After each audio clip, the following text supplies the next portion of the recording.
At a wedding last summer, two women stood near the same window watching the same sunset.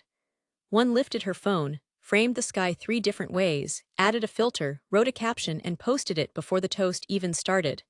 The other watched the color change, said nothing, and put her phone back in her bag. Neither of them was wrong. But only one of them will remember that sunset in a year.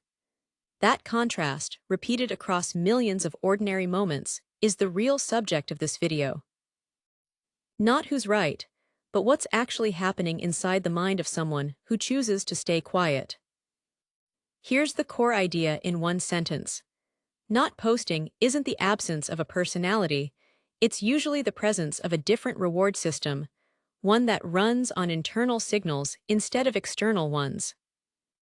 To understand that, we need to name the actual mechanism behind the urge to post in the first place, because it isn't random, it's a loop, and loops can be described in parts. Psychologists who study habits break any compulsive behavior into three named pieces: a trigger, a craving, and a reward. The trigger is the small nudge, something happens and you feel the itch to capture it. The craving is the anticipation, the itch turning into a plan: frame it, post it, wait. The reward is the payoff, and here's the part that matters: it isn't fixed, it's variable. Sometimes a post gets 10 likes, sometimes it gets 400, and you can never predict which one it'll be in advance. So the relationship is simple to state out loud. Trigger plus craving plus a variable reward equals a habit that gets stronger every time it fires, because your brain can't tell the difference between food, safety, and a notification. Watch how those three pieces stack on top of each other, because that stacking is the entire engine. Now let's put a number on what that engine actually returns, because most people never do the math. Say you spend 30 minutes on a single post, 10 minutes choosing the moment, 10 minutes editing, 10 minutes writing and rewriting a caption until it sounds effortless. You publish it to 2,000 followers. In practice, social platforms only show a post to a fraction of your list, commonly somewhere around 20%, so roughly 400 people actually see it in their feed. Of those 400, most don't stop, they scroll. Researchers who study attention on feeds estimate an average glance at a single image lands somewhere around 1 to 2 seconds before the thumb moves on. Let's use 1.2 seconds. 400 people, times 1.2 seconds each, equals 480 seconds of total human attention, which is exactly 8 minutes. So here's the full contrast, spoken plainly. You invested 30 minutes. The entire world gave you back 8. That's roughly 27% of your time returned, spread across 400 strangers, in fragments too small for any one of them to actually remember you. Picture that as a bar meant to fill all the way to 100%, and watch it stop barely a quarter of the way there. That gap, the space between what you gave and what came back, is where a lot of quiet resentment towards social media actually lives, even in people who can't name why they feel tired after posting. People who don't post have, consciously or not, stopped running that trade, and the psychological term for what replaces it is an internal locus of control. That's just a name for where you locate the source of your own worth.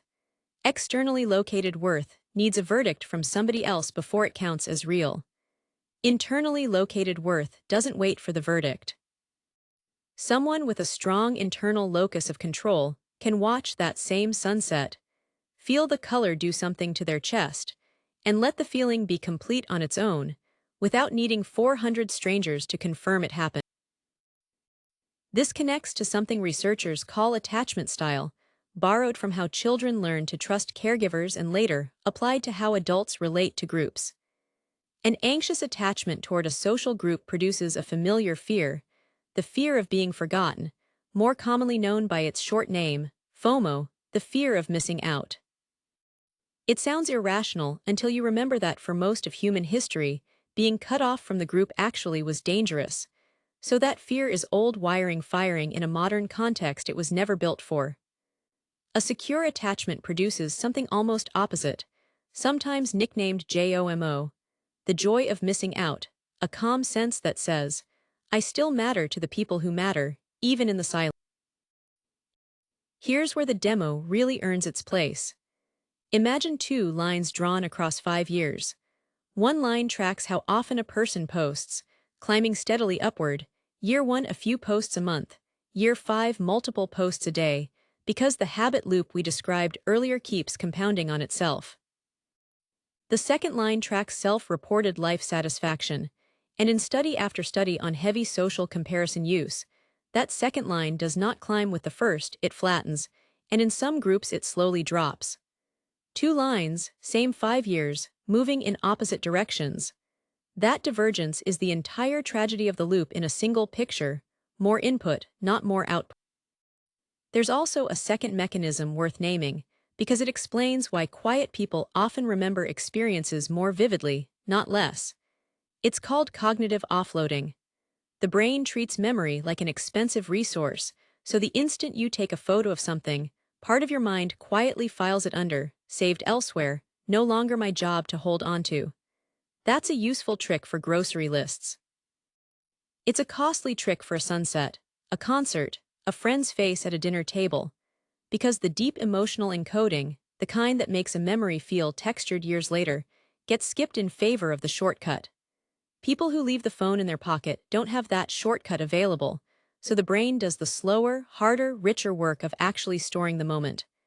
That's not a coincidence, it's the direct cost of convenience showing up later as a blurrier memory. Let's test that idea with an actual experiment rather than just trusting it on faith. Researchers once brought two groups through a museum, tour by tour. One group was told simply to look at each object. The other group was told to photograph each object as they passed it. The next day, both groups were quizzed on specific visual details: the shape of a handle, the color of a robe, the number of figures in a painting. The group that only looked scored noticeably higher, and when asked to describe how the objects made them feel, they used richer, more specific language. The photographing group remembered that they had been in a museum and remembered that they had taken pictures, but the objects themselves had gone soft in their memory, as if the camera had done the remembering for them and the brain had quietly stepped back. That's cognitive offloading measured directly, not theorized about. It's worth pausing on a common objection here because it's a fair one. Someone might say, I don't post to show off, I post so I don't forget. My account is basically a diary. That's a reasonable instinct, but the museum result above suggests it may work against its own goal. The photo will still be sharp in 10 years. The felt experience behind it, the temperature of the air, the sound in the room, the way your stomach dropped, is exactly what gets traded away the moment the shutter clicks, because the brain assumes the phone will handle it from here.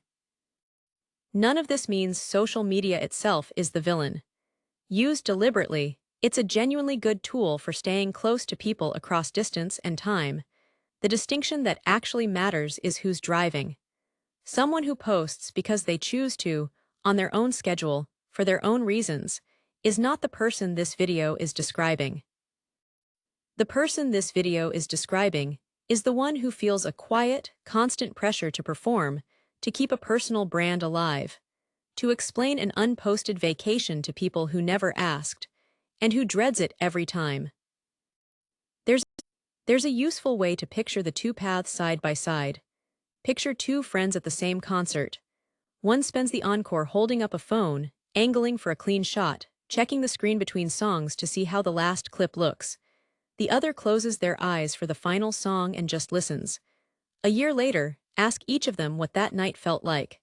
The first can produce the video on demand, 30 seconds, slightly shaky, decent lighting. The second can't produce anything to show you, but if you ask them to describe it, they'll tell you about the exact moment the crowd went quiet before the last chorus, and somehow that description will land harder than the video does. That's the trade, made visible. One path leaves you with a file, the other leaves you with a memory that can still surprise you years later. If that's you, here's the practical takeaway, stated as plainly as the math above. Before you post something, run a 15-second check. Ask yourself, am I about to do this because the moment genuinely calls for it, or because I'm afraid of what happens in the silence if I don't? There's no wrong answer to that question, but there is an honest one, and the honest one is usually the one your gut already knows before you finish framing the shot. The quiet people at the party, at the wedding, on the hiking trail, aren't missing a piece of themselves. They've simply moved the reward inside, where no algorithm can throttle it, where no follower count can dilute it, and where a sunset gets to be exactly as good as it felt, with nobody's permission required. And maybe that's the real measure worth tracking, not how many people saw your life, but how much of it you actually felt while it was happening.